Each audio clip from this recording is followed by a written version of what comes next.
Hello viewers, welcome back to our channel. இந்த வீடியோவில் வந்து நம்ம சிசிடிவி சர்வீஸ் ட்ரைனிங்கோட பார்ட் 3 தான் நம்ம பண்ண போகிறோம். ஆல்ரெடி நம்ம சேனலில் வந்து பார்ட் 1, பார்ட் 2 நம்ம பண்ணியிருப்போம். அதோட கண்டினியூட்டியாக பார்ட் 3 வந்து நம்ம பார்க்க போகிறோம். இதில் என்ன நம்ம டாபிக்ஸ் கவர் பண்ணுறோம் அப்படின்னா, சைட்டில் வந்து எப்படி கேபிள் வந்து லே பண்ணுறது, ப்ளஸ் வந்து எந்த சைட்டுக்கு என்ன மாதிரி கேமரா நம்ம செலக்ட் பண்ணுறது, அப்புறம் வந்து கேபிள் வந்து குவான்டிட்டி வந்து எப்படி நம்ம கம்மி பண்ணலாம் அப்படிங்கிறத பற்றி தான் இந்த வீடியோ ஃபுல்லாக நம்ம டிஸ்கஸ் பண்ண போகிறோம். ஓகே, நம்ம அந்த டாப்பிக்குள்ளே போகிறதுக்கு முன்னாடி இந்த சைட்டை வந்து ஜஸ்ட் ஒரு சின்ன எக்ஸ்ப்ளோர் பண்ணிக்கலாம். அந்த சைட்டில் நம்ம என்ன பண்ணியிருக்கோம் அப்படிங்கிறத வாங்க சைட்டில் பார்க்கலாம். இந்த சைட்டில் வந்து நம்ம வந்து ஐபி கேமரா தான் நம்ம செலக்ட் பண்ணியிருக்கோம். ஏன் அப்படின்னா, இது வந்து சைட் வந்து கொஞ்சம் நல்ல ஒரு பெரிய சைட்டு. இதில் வந்து அப்ராக்ஸாக வந்து பார்த்திங்கன்னா ஒரு மினிமம் ஒரு 20 கேமரா கிட்ட நமக்கு தேவைப்படும். அப்படி இருக்கிறப்ப நான் வந்து ஒரு அப்ராக்ஸாக சொல்கிறேன். ஒரு கேபிள், அதாவது அங்கே லாங் டிஸ்டன்ஸில் லாஸ்ட்டு போஸ்ட்டில் வந்து ஒரு கேமரா நம்ம ஃபிக்ஸ் பண்ணியிருக்கோம். அதிலிருந்து நம்ம கேபிள் இப்போ நம்ம எடுத்துகிட்டு வந்தாலே வந்து பார்த்திங்கன்னா அப்ராக்ஸாக எனக்கு வந்து ஒரு 200 மீட்டர் கேபிள் தேவைப்படுது. இதே வந்து நான் ஹெச்டி கேமரா பண்ணியிருக்கேன் அப்படின்னா, ஒவ்வொரு கேமராவுக்கும் நான் கேபிள் வந்து நம்ம கேமரா எண்டுலேருந்து நம்மளோட டிவிஆர் எண்டு வரைக்கும் நம்ம கேபிள் வந்து எடுத்துகிட்டு வர மாதிரி இருக்கும். இப்போ நான் வந்து அந்த போஸ்ட்டில் ஒரு 3 கேமரா நான் வைக்கிறேன் அப்படின்னா, 3 கேமராவுக்குமே நான் இண்டிவிஜுவலாக கேபிள் எடுத்துகிட்டு வரணும். அப்போ ஒரு கேமராவுக்கு 200 மீட்டர்னா 3 கேமராவுக்கு 600 மீட்டர் ஆகிடுது. மொத்தம் இங்கே 20 கேமரா நம்ம தேவைப்படுதுன்னா, அப்போ அந்த மாதிரி உங்களுக்கு கேபிளோட காஸ்ட்டு வந்து ஜாஸ்தியாக போயிடும். கேபிளோட குவான்டிட்டியும் அதிகமாக போயிடும். நமக்கு மெயின்டெனன்ஸும் ஃபியூச்சரில் ரொம்ப ஜாஸ்தியாக இருக்கும். இடையில கேபிள் டேமேஜ் ஆகலாம், நம்ம ஜாயின் போட முடியாது. ஸோ இந்த மாதிரி நிறையா பிரச்சனை வரும். ஸோ இந்த மாதிரி பெரிய சைட்டில் வந்து நம்ம வந்து ஐபி கேமரா தான் செலக்ட் பண்ணணும். இப்போதைக்கு நம்ம வந்து ஒரு 6 கேமரா வந்து நம்ம ஃபிக்ஸ் பண்ணியிருக்கோம். இந்த 6 கேமராக்கே வந்து பார்த்திங்கன்னா நமக்கு அப்ராக்ஸாக வந்து 550லேருந்து 600 ஆயிருக்குமா மீட்ரு. அதான் 550லேருந்து 600 மீட்டர் கிட்ட நமக்கு ஆயிருக்கு இதுக்கு. இதில் வந்து நம்ம எப்படி இனிமே ஃபியூச்சரில் நம்ம அப்டேட் பண்ண போகிற கேமராஸ்க்கு வந்து கேபிள் அதிகமாக தேவைப்படாது. ஏன் அப்படின்னா, நம்ம வந்து அந்த போஸ்ட்டில் வந்து நம்ம ஒரு செப்பரேட்டாக வந்து ஒரு பிவி சுவிட்ச் அங்கே வச்சுருக்கோம் நம்ம. ஸோ அதனால் வந்து நம்ம இன்கேஸ் ஃபியூச்சரில் வந்து நீங்கள் அப்டேட் பண்ணுறீங்க அப்படின்னா, அந்த சுவிட்சில் இருந்து நம்ம கேபிள் வந்து எக்ஸ்டெண்ட் பண்ணி கேமரா நம்ம ஃபிக்ஸ் பண்ணிக்கலாம். இனிமேல் வந்து நம்ம சுவிட்சில் என்விஆர்லேருந்து நம்ம கேபிள் எடுத்துகிட்டு போகணுங்கிறத அவசியம் கிடையாது. வாங்க அது பக்கத்தில் போய் நம்ம பார்க்கலாம். இப்போ இந்த போஸ்ட்டில் வந்து பார்த்திங்கன்னா நம்ம ஒரு 2 கேமரா ஃபிக்ஸ் பண்ணியிருக்கோம். அதுக்கப்புறம் வந்து அதுக்கு அடுத்து இருக்கிற போஸ்ட்டில் வந்து ஒரு 2 கேமரா, அதுக்கப்புறம் அங்கே லாஸ்ட்டில் இருக்கிற போஸ்ட்டில் வந்து ஒரு கேமரா ஃபிக்ஸ் பண்ணியிருக்கோம். அப்புறம் இங்கே என்ட்ரன்ஸில் வந்து ஒரு கேமரா ஃபிக்ஸ் பண்ணியிருக்கோம். ஆக்சுவலி இந்த கேமராவோட கேபிள் மட்டும்தான் நம்ம வந்து என்விஆரில் இருக்கிற சுவிட்சுக்கு வந்து நம்ம கனெக்ட் பண்ணியிருக்கோம். இப்போ இங்கே இருக்கிற 2, அதில் உள்ள 2, அங்கே உள்ள ஒன்றெல்லாம் வந்து பார்த்திங்கன்னா அங்கே ஒரு சுவிட்ச் வச்சுருக்கோம். பிஒய் சுவிட்ச் வந்து செப்பரேட்டாக வச்சுருக்கோம். அது வந்து தண்ணியில் படாத அளவுக்கு ஒரு அவுட்டோர் பாக்ஸ் போட்டு நம்ம அதில் வந்து ஃபிக்ஸ் பண்ணியிருக்கோம். ஸோ அந்த சுவிட்சிலேருந்து தான் இங்கே வர கேமராஸ்க்குலாம் வந்து கேபிள் வருது. ஏன் அப்படின்னா, இப்போ அந்த சுவிட்சிலேருந்து இங்கே வர்றதுக்கு வந்து எனக்கு மேக்ஸிமம் வந்து பார்த்திங்கன்னா ஒரு 35 மீட்டர் தான் தேவைப்பட்டுச்சு கேபிள். ஸோ இங்கே 2 போட்டிருக்கேன் அப்படின்னா அதுலேருந்து வர்றப்ப 70 மீட்டர் தான் ஆகுது. அதே மாதிரி அங்கேருந்து அந்த கேமராவுக்கும் நான் எக்ஸ்டெண்ட் பண்ணிட்டேன். இப்போ வந்து அந்த சுவிட்சையும் நான் என்விஆர் கிட்ட இருக்க சுவிட்சை மட்டும்தான் லூப் பண்ணியிருக்கேன். ஸோ அந்த கேபிள் மட்டும் தான் எனக்கு கொஞ்சம் எக்ஸ்ட்ரா ஆச்சு. ஸோ ஃபியூச்சரில் நான் ஆட் பண்ணும்போது பார்த்திங்க அப்படின்னா கேபிள் வந்து எனக்கு எக்ஸஸாக தேவைப்படாது. இன்கேஸ் நான் இந்த சர்க்கிளில் ஏதாச்சும் நான் கேமரா ஆட் பண்ணுறேன் அப்படின்னா அந்த சுவிட்சில் இருந்தே நான் அப்படியே எக்ஸ்டெண்ட் பண்ணிட்டு போயிடுவேன். இன்கேஸ் அங்கே வந்து மல்டிபிள் நிறைய கேமராஸ் தேவைப்படுது அப்படின்னா நான் அந்த சுவிட்சிலேருந்து அங்கே அந்த போலில் ஒரு சுவிட்ச் போட்டு அந்த சுவிட்சிலேருந்து அங்கிட்டு நான் கேமரா எக்ஸ்டெண்ட் பண்ணிக்க முடியும். ஸோ இந்த மாதிரி ஐபி கேமராவில் வந்து நிறையா ஃபியூச்சர்ஸ்லாம் இருக்குது. ஸோ அதெல்லாம் நம்ம யூஸ் பண்ணிக்கலாம். அதனால் வந்து இந்த மாதிரி பெரிய சைட்டுக்கு வந்து நம்ம ஐபி கேமரா தான் செலக்ட் பண்ணோம். ஏஹெச்டி கேமரா போட்டிங்க அப்படின்னா ஃபஸ்ட்டு விஷயம் வந்து கேபிள் வந்து அதிகமாக போகும். இன்னொன்று வந்து மெயின்டெனன்ஸும் அதிகமாக ஜாஸ்தியாக இருக்கும்.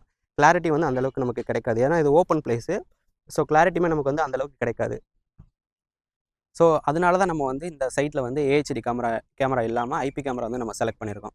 ஐபி கேமரா நீங்கள் செலக்ட் பண்ணுறீங்க அப்படின்னா இந்த மாதிரி சுவிட்ச் வந்து நம்ம எந்த இடத்துக்கு வேணுமோ அந்த இடத்துல ஸ்பிட் பண்ணி போட்டுக்கலாம். நீங்கள் ஆல்மோஸ்ட் சுவிட்ச் வந்து ஸ்பிட் பண்ணிட்டீங்கனாலே உங்களுக்கு வந்து கேபிளோட குவான்டிட்டி வந்து நம்ம கம்மி பண்ண முடியும். அதே மாதிரி ஃபியூச்சரில் வந்து நீங்கள் இன்கேஸ் ஏதோ ஒரு ஃபால்ட்டுன்னு சொல்லிட்டு அட்டன் பண்ணிங்கன்னா கூட நம்ம அந்த சுவிட்சை மட்டும் நம்ம ஃபோக்கஸ் பண்ணி நம்ம பண்ணிக்கலாம். என்விஆர் சைடு வந்து நம்ம டிஸ்டர்ப் பண்ண தேவையில்லை. நம்ம என்விஆர் வந்து ஒரு ஆஃபீஸ் ரூம்குள்ளே அந்த மாதிரி வச்சுருப்போம். நம்ம ஆஃபீஸ் ரூம்குள்ளே போயிட்டு நம்ம பண்ணோன்னா வெயிட் பண்ணுற மாதிரி இருக்கும். ஏன்னா உள்ள சம்திங் அலோவ் பண்ண மாட்டாங்க, வெயிட் பண்ணுற மாதிரி இருக்கும். ஸோ அதனால் நமக்கு இந்த மாதிரி சுவிட்செல்லாம் நம்ம அவுட் சைடில் வச்சுட்டோம் அப்படின்னா நம்மளும் சர்வீஸ் போகிறோம் அப்படின்னா ஃப்ரீயாக நம்மளால் ஒர்க் பண்ணிட்டு போக முடியும். ஸோ இது வந்து இதான் மெயின் ரீசன். நம்ம பெரிய சைட்டில் வந்து நம்ம ஐபி கேமரா தான் செலக்ட் பண்ணுறோம். ஸோ ஏஹெச்டி நம்ம பண்ண மாட்டோம். நெக்ஸ்ட்டு வந்து கேபிளோட குவான்டிட்டி. நீங்கள் ஐபி கேமரா செலக்ட் பண்ணிங்கனாலே சுவிட்சு ஸ்பிட் பண்ணிவிடுவோம். சுவிட்சு ஸ்பிட் பண்ணிட்டீங்கன்னா கேபிளோட குவான்டிட்டியும் உங்களுக்கு கம்மியாயிடும். நெக்ஸ்ட் வந்து கேபிள் லேங்கிறது வந்து ஒரு இன்ஸ்டாலேஷன் சைட்டில் வந்து பெரிய டாஸ்க்காக இருக்கும். ஸ்டார்ட் அப்பில் இருக்கிறவங்களுக்குலாம் வந்து அந்த கேபிள் லேயிங் தான் வந்து பெரிய ட்ரபுளாக இருக்கும். எப்படி ஸ்டார்ட் பண்ணணும் அப்படிங்கிற ஐடியா இருக்காது. கேபிள் மெஷர்மெண்ட்டில் வந்து நிறையா மிஸ்டேக் நடக்கும். ஷார்ட்டாக கட் பண்ணிவிடுவாங்க, இல்லைனா அதிகமாக கட் பண்ணிவிடுவாங்க. நிறையா வேஸ்டேஜ் ஆகும். ஷார்ட்டாக கட் பண்ணிட்டாங்க அப்படின்னா ஜாயின் போடுற மாதிரி இருக்கும். வீடியோட குவாலிட்டி வந்து நமக்கு கிடைக்காது. ஏன்னா ஜாயின் போட்டாங்க அப்படின்னாலே வீடியோ வந்து நமக்கு லாஸ் ஆக ஆரம்பிச்சிடும். ஸோ வந்து நமக்கு கிளியரான விஷயம் கிடைக்காது.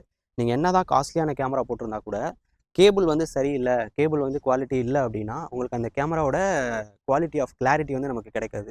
கண்டிப்பாக வந்து கேபிளில் லாஸ் ஆகிடும். ஸோ வந்து மேக்ஸிமம் வந்து கேபிளில் வந்து நம்ம காம்ப்ரமைஸ் ஆகக்கூடாது.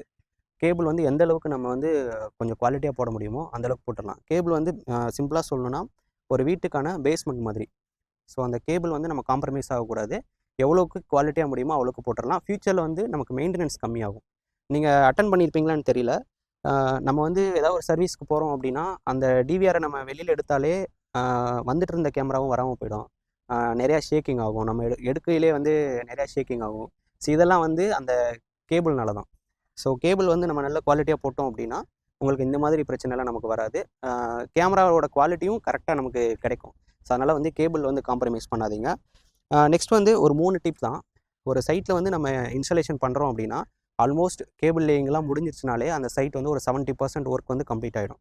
அதுக்கப்புறம் இருக்கிறது எல்லாமே ஈஸியாக தான் இருக்கும். ஸோ இந்த கேபிள் லே பண்ணுறது தான் ஒரு பெரிய டாஸ்க்காக இருக்கும். ஸோ அதில் வந்து ஒரு 3 டிப் இருக்குது. ஃபஸ்ட் என்னென்னா எத்தனை கேமராஸ் அப்படிங்கிறது வந்து நம்ம கிளாரிட்டியாக இருக்கணும். அதே மாதிரி கேமரா எங்கெங்கே வருது அப்படிங்கிறதுல கிளியராக இருக்கணும். அடுத்து வந்து ஒரு அப்ராக்ஸாக இப்போ இந்த இடத்துல கேமரா வருது, ஸோ இதுக்கு வந்து இவ்வளோ மீட்டர் தேவைப்படும் அப்படிங்கிற ஒரு அப்ராக்ஸ் கால்குலேஷன் வச்சுக்கணும். அந்த அப்ராக்ஸ் கால்குலேஷனுங்கிறது வந்து நம்ம அதிகமாக தான் வச்சுக்கணும். இப்போ வந்து ஒரு 100 மீட்டர் வருது அப்படின்னு உங்களுக்கு ஒரு ஐடியா இருக்குது அப்படின்னா நீங்கள் வந்து அப்ராக்ஸாக இன்னும் ஒரு 30 மீட்டர் வந்து எக்ஸ்ட்ரா வச்சுக்கணும். ஒரு 130 மீட்டர். ஸோ அதுக்கேற்ற மாதிரி கேபிள் வந்து நீங்கள் அரேஞ்ச் பண்ணிவிட்டு நெக்ஸ்ட்டு வந்து எந்த இடத்துல இப்போ நீங்கள் கேமரா வந்து இந்த இடத்துல லொக்கேஷனில் வேணும்னு ஒரு ஃபிக்ஸ் பண்ணியிருப்பீங்க இல்லையா? ஸோ இது இருக்கிறதுலே எந்த கேமரா வந்து லாங் டிஸ்டன்ஸில் இருக்குது அதை ஃபஸ்ட்டு பார்த்துக்குங்க. ஏன்னா அந்த கேமராவிலேருந்து தான் ஃபஸ்ட்டு நீங்கள் கேபிள் ஸ்டார்ட் பண்ண ஆரம்பிக்கணும். எது வந்து இருக்கிறதுலே லாங்காக இருக்கோ அந்த கேமரா தான் ஃபஸ்ட்டு நீங்கள் கேபிள் ஸ்டார்ட் பண்ணணும் லே பண்ணுறதுக்கு. அதே மாதிரி இன்னொன்று வந்து இப்போ கேமரா எண்டு ஒன்று இருக்கும், இன்னொன்று வந்து சுவிட்ச்லேயோ இல்லை டிவிஆர்லையோ இல்லை என்விஆர்லையோ அதை ரெண்டு வந்து கனெக்ட் பண்ணுறீங்க இல்லையா? ஸோ இந்த எண்டில் வந்து ஏதாச்சும் ஒரு எண்டுலேருந்து நீங்கள் ஸ்டார்ட் பண்ணணும். அதாவது மிடில்லேருந்து நீங்கள் ஸ்டார்ட் பண்ணக்கூடாது. மிடில்லேருந்து ஸ்டார்ட் பண்ணிங்க அப்படின்னா என்விஆர் சைடு எவ்வளோ தேவைப்படும் நமக்கு தெரியாது, கேமரா சைடு எவ்வளோ தேவைப்படுங்கிறது நமக்கு தெரியாது.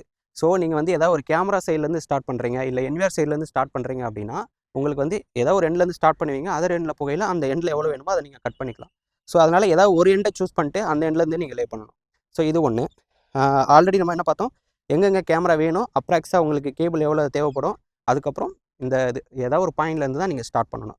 ஸோ இது பண்ணிங்க அப்படின்னா கேபிள் வேஸ்டேஜ் ஆகாது, உங்களுக்கு ஈஸியாகவும் இருக்கும். கேபிள் வந்து எதுக்காக வந்து நம்ம லாங் டிஸ்டன்ஸில் இருக்கிற கேமரா வந்து நம்ம ஃபஸ்ட்டு லே பண்ணணும் அப்படின்னா, இப்போ இன்கேஸ் வந்து ஒரு 100 மீட்டர் கேபிள் நீங்கள் வச்சுருக்கீங்க அப்படின்னா ஒரு அந்த கேமராவோட கேபிள் வந்து ஒரு 70 மீட்டர் நமக்கு தேவைப்படுது.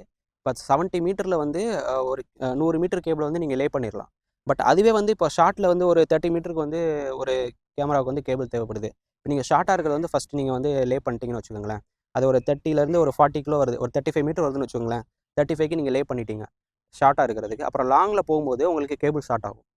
ஏன்னா உங்களுக்கு 70 மீட்டர் தேவைப்படுது, ஆனால் வந்து உங்ககிட்ட இருக்கிறதே 65 மீட்டர் தான் இருக்கும் பேலன்ஸு. ஸோ அந்த டைமில் வந்து கேபிள் நமக்கு வந்து வேஸ்டேஜாக தான் ஆகும். ஸோ அதனால் லாங் டிஸ்டன்ஸில் இருக்கிற கேமரா வந்து ஃபஸ்ட்டு நீங்கள் லே பண்ணிடணும். இப்போ ஷார்ட்டில் இருக்கிறப்ப வந்து உங்ககிட்ட ஏதாச்சும் பிட்டு கேபிள் இருக்கலாம், இல்லை வேறு ஏதாவது சைட்டில் யூஸ் பண்ணிட்டு பேலன்ஸ் கேபிள் இருக்கலாம். அந்த கேபிள் வந்து நம்ம ஷார்ட் டிஸ்டன்ஸில் இருக்கிறதுக்கு வந்து நம்ம யூஸ் பண்ணிக்கலாம். ஸோ ஷார்ட் டிஸ்டன்ஸில் வந்து நம்ம லே பண்ணுறதும் ரொம்ப ஈஸி. இந்த லாங் டிஸ்டன்ஸில் போகிறது வந்து சிங்கிள் கேபிளாக போட்டிங்கன்னா நல்லாயிருக்கும். ஏன்னா நம்ம வந்து சிசிடிவியை பொறுத்த வரைக்கும் ஜாயிண்ட்டுங்கிற இதை வந்து நம்ம அவாய்ட் பண்ணிடணும். மேக்ஸிமம் 99% வந்து ஜாயிண்டே இருக்கக்கூடாது. ஜாயிண்ட் இல்லாமல் நீங்கள் பண்ணுறீங்க அப்படின்னா சூப்பராக இருக்கும், கிளாரிட்டியாக இருக்கும். மெயின்டெனன்ஸும் உங்களுக்கு சுத்தமாக வராது, நம்ம லாங் லைஃப் இருக்கும். ஸோ அதனால் ஜாயிண்ட்டுங்கிறத அவாய்ட் பண்ணிவிடுங்க ஃபஸ்ட்டு விஷயம். நெக்ஸ்ட் வந்து கேபிள் குவாலிட்டியில் வந்து காம்ப்ரமைஸ் ஆகாதீங்க. ஓகேங்களா? இது ரெண்டும் நீங்கள் வந்து கேபிளில் பண்ணிட்டீங்க அப்படின்னாலே மெயின்டெனன்ஸ் ஃப்யூச்சரில் வந்து மெயின்டெனன்ஸ் இல்லாமல் நம்ம வந்து ஒர்க் பண்ணலாம். அதே மாதிரி கேபிள் லே பண்ணுறது வந்து லாங் டிஸ்டன்ஸில் இருக்கிறத ஃபஸ்ட்டு லே பண்ணுங்கள். ஓகே. நெக்ஸ்ட் வந்து நீங்கள் ஃபஸ்ட்டு பிளான் பண்ணும்போதே அப்ராக்ஸ் அந்த கேபிள் நீங்கள் பிளான் பண்ணுறீங்களா, நீங்கள் என்ன எக்ஸாக்டாக நீங்கள் ஒரு திங்க் பண்ணுவீங்க. அதான் ஒரு 100 மீட்டர் வேணும் அப்படின்னா நீங்கள் எக்ஸ்ட்ரா ஒரு 30 மீட்டர் கூட எக்ஸ்ட்ரா வச்சுக்கோங்க. எக்ஸ்ட்ரா வச்சுட்டு அதுக்கேற்ற மாதிரி கேபிள் அரேஞ்ச் பண்ணிக்கோங்க. ஏன்னா நம்ம சைட் ஒர்க் பண்ணிட்டு இருக்கும்போது கேபிள் பத்தலை அப்படின்னு சொல்லிட்டு நம்ம மறுபடியும் அந்த கேபிளுக்காக அந்த ஒர்க்கு நிற்கும். ஏன்னா இந்த மாதிரிலாம் நடந்திருக்கு, அதனால் சொல்கிறேன். ஸ்டார்ட் அப்பில் இருக்கிறவங்களுக்கு வந்து கேபிள் லேயிங்கிறது ஒரு பெரிய டாஸ்க்காக தான் இருக்கும். ஸோ இந்த கேபிள் லேயிங் வந்து ரொம்ப இம்பார்ட்டண்ட்டானது இன்ஸ்டாலேஷன். இந்த இடத்துல வந்து நம்ம வந்து ஒரு சுவிட்ச் வந்து பிளான் பண்ணியிருக்கோம். இந்த இடத்துல இது வந்து நம்ம தண்ணியில் படக்கூடாதுங்கிறதுனால இந்த மாதிரி வந்து ஒரு அவுடோர் ஸ்டீலில் வந்து ஒரு பாக்ஸ் போட்டு அந்த பாக்ஸ்குள்ளே தான் நம்ம பிவை சுவிட்ச் வச்சுருக்கோம். இது வந்து நம்ம 8 போர்ட் சுவிட்ச் வச்சுருக்கோம். இப்போ இந்த இடத்துல வந்து நம்ம 2 கேமரா ப்ளஸ் அதில் ஒரு கேமரா 3 இதில் 2 5 கேமரா வந்து நம்ம ஃபிக்ஸ் பண்ணிட்டோம். இந்த சுவிட்சில் இருந்து தான் எல்லாத்துக்குமே போகுது. அப்ளிங் மட்டும் இங்கேருந்து நமக்கு என்விஆர் கிட்ட ஒரு சுவிட்ச் வச்சு நம்ம அதோட லூப் பண்ணியிருக்கோம் நம்ம. இப்போ ஃபியூச்சரில் வந்து எனக்கு இந்த சைடில் ஏதாவது ஒரு கேமரா தேவைப்பட்டுச்சு அப்படின்னா நான் இந்த சுவிட்சிலேருந்தே நான் என்னால் வந்து எக்ஸ்டெண்ட் பண்ணிக்க முடியும். ஓகேங்களா. இப்போ இந்த சைட்டில் வந்து எனக்கு என்ன ஒரு இது நடந்துச்சு அப்படின்னா, நான் எல்லாமே ஆல்மோஸ்ட் எல்லா கேமராவுக்குமே முடிச்சிட்டேன். முடிச்சுட்டு வந்து பார்த்தீங்க அப்படின்னா என்கிட்ட சுத்தமாக கேபிளே இல்லை என்கிட்ட. லாஸ்ட்டில் வந்து பார்த்தீங்கன்னா இங்கே வச்சிருக்கேன் இல்லையா, ஒரு 2 கேமரா இங்கே வச்சுருக்கேன். ஃபுல்லாகவே காலி ஆகிடுச்சு. என்விஆர் எண்டில் மட்டும் ஒரு 2 மீட்டர் எக்ஸஸாக இருந்துச்சு. ஸோ அதை நம்ம கட் பண்ண வேணாம் அப்படின்னு சொல்லிட்டு நான் அதில் ரோல் பண்ணி அங்கேயே வச்சுட்டேன். பட் இந்த இடத்துல இருந்து இந்த கேமராவே நாங்கள் மறந்தாச்சு, ஆல்ரெடி மறந்தாச்சு. ஸோ அப்புறமா வந்து பார்க்கும்போது இங்கே 2 கேமரா வேணும் அப்படிங்கிறதுக்கு வந்து இந்த சுவிட்சில் இருந்து ஜஸ்ட் எங்ககிட்ட பழைய பிட்டு கேபிள் இருந்துச்சு. ஸோ அதை நாங்கள் யூஸ் பண்ணிட்டோம் இந்த மாதிரி. ஸோ இந்த மாதிரி வந்து 1 மீட்ரு 2 மீட்டர்லாம் நமக்கு வந்து லாங் டிஸ்டன்ஸை விட்டுட்டு இந்த மாதிரி பண்ணும்போதெல்லாம் 1 மீட்டர்லாம் ஷார்ட்டேஜ் ஆகும். ஸோ அதனால் வந்து மேக்ஸிமம் வந்து லாங் டிஸ்டன்ஸில் இருக்கிற கேமரா ஃபஸ்ட்டு லே பண்ணிவிடுங்க. அதுக்கப்புறம் ஷார்ட்டில் உள்ளதுக்கு இந்த மாதிரி நம்ம ஏதாவது அட்ஜஸ்ட் பண்ணிக்க முடியும்.